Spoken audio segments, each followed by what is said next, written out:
My name is Chantelle Warner, and together with my colleague Beatrice Dupuis, I co-direct CERCLL, the Center for Educational Resources in Culture, Language, and Literacy.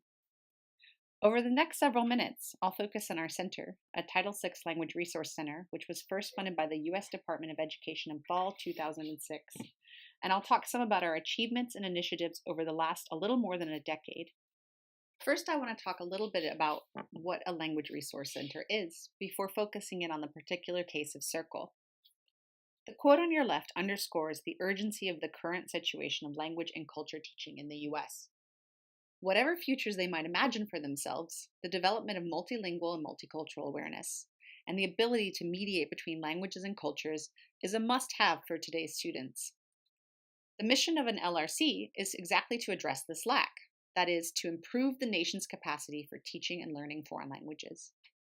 Language resource centers do this by funding research in the area of foreign language teaching, learning, and assessment, which is then in turn used to provide quality teacher professional development opportunities and to develop research-informed materials that teachers can use in their classrooms. In short, LRCs provide the foundation upon which language and culture learning in this country is able to thrive. There are, as of 2017, 16 language resource centers in total in the U.S. These are spread all across the country, although CERCLL is currently the only language resource center situated in the Southwest.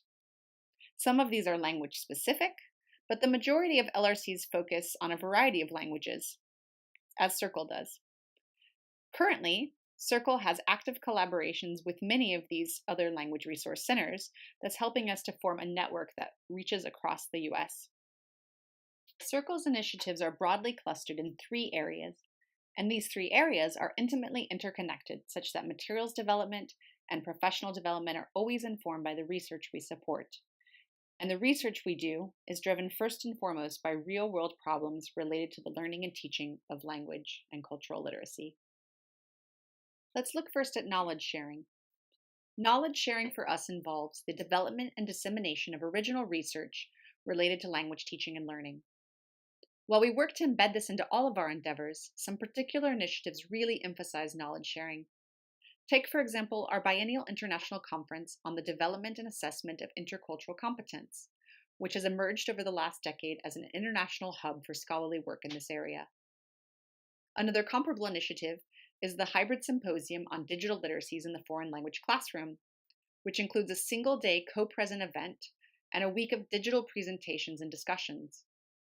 The unique hybrid format of this event allows scholars from all over the world to participate and takes digital literacy as a thematic focus and as a means of sharing knowledge. Some of our sponsored projects also prioritize knowledge sharing. For example, the Intercultural Sojourns project led by Alvino Fantini, which documented the outcomes of study abroad experiences and thus contributes to our understanding of what impact international sojourns might have on their participants. Professional development is a second priority of CERCLL. We organize 2 language teacher symposia, abbreviated as lattes, every year, one in the fall and one in the spring. CERCLL also organizes a 2-week theme-based summer workshop series every year, which attracts language educators from elementary, secondary, and post-secondary levels. The presenters in these workshops are not excluded to, but often include and highlight the work of directors of CERCLL-funded research projects. Professional development is also central to many of the projects CERCLL directly supports.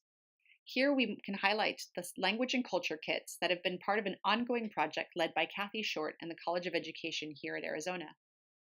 In addition to developing the kits themselves around readings, games, and other artifacts from languages or regions, international consultants take the kits to local schools, where they train teachers in how to use them and how to promote language and cultural awareness in their classrooms.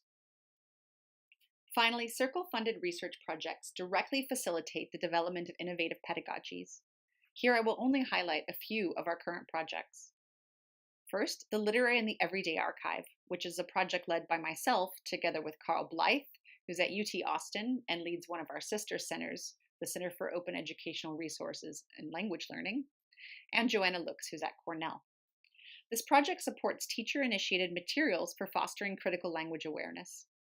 By involving teachers directly in the development of the materials, the project also provides a new model for how to connect teacher professional development with the principles of open education movements. Materials development in the project are then shared as open educational resources on our project site.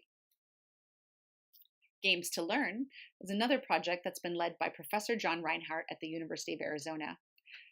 This project focuses on how games can be used for the benefit of language learning.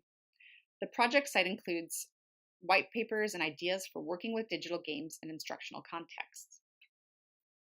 The American Students in China project is led by another colleague, UA faculty member Professor Wenhao Diao, and draws from Dr. Diao's research on study abroad encounters between American and Chinese students.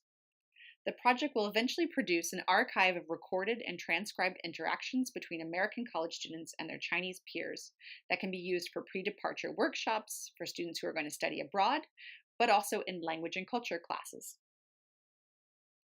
I want to highlight one final project in which CERCLL has collaborated with the Berkeley Language Center at the University of California, Berkeley, or more specifically with Mark Kaiser.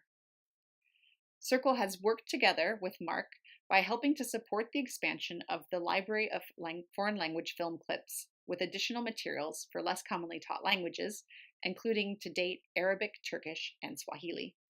As a National Foreign Language Resource Center, CERCLL's mission is, of course, to extend the capacity for foreign language learning and teaching within the US. But our impact goes well beyond that. Just looking at these two CERCLL projects, we can see on the map how global CERCLL's reach actually is. The participants to these two events, the Intercultural Competence Conference and the L2 Digital Literacy Symposium, hail from all over the world, from Finland to New Zealand, from China to Brazil, from Africa to Asia. The recorded presentations for these two events, which are posted on CERCLL's YouTube channel, have been viewed over 20,000 times. At the University of Arizona, CERCLL plays a key role at multiple levels of the intellectual life of the campus.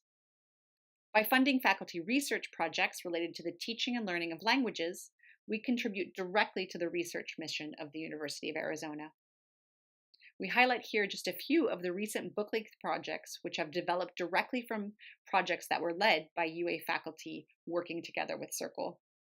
We also support faculty travel to conferences where they present on their research. CERCLL also plays a key role at the University of Arizona by supporting graduate students. We fund graduate student positions as research assistants and as event organizers. Graduate students participate in our professional development opportunities. They lead workshops themselves, and they often give conference presentations at our events.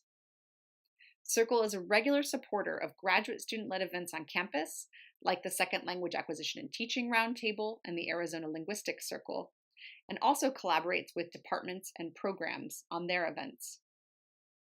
Although CERCLL, unlike our fellow Title VI centers, does not directly support instruction, we know from conversations with colleagues that our presence on campus has been a key component in recruiting several faculty members.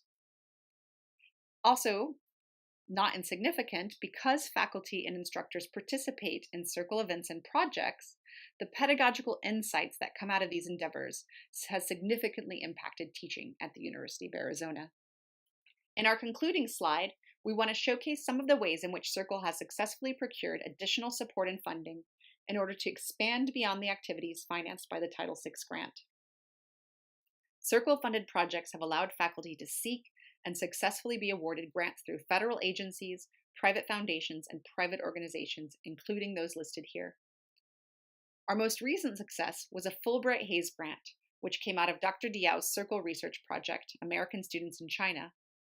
Working together with Dr. Diao, CERCLL has organized a professional development opportunity which will enable K-6 educators to spend 4 weeks in China in order to gain insights into the Chinese education system and the ways in which that interconnects with its aspirations for globalization.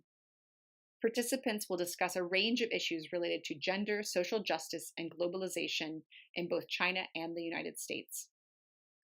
Additional funding for this has come through the University of Arizona's College of Humanities and the Department of East Asian Studies, as well as our collaborations with the Catalina Foothills School District in Arizona. All of these varied forms of support have enabled us to expand our reach and our mission in a variety of ways so that we can continue to facilitate the work that we do here at the University of Arizona, in Southern Arizona, and beyond.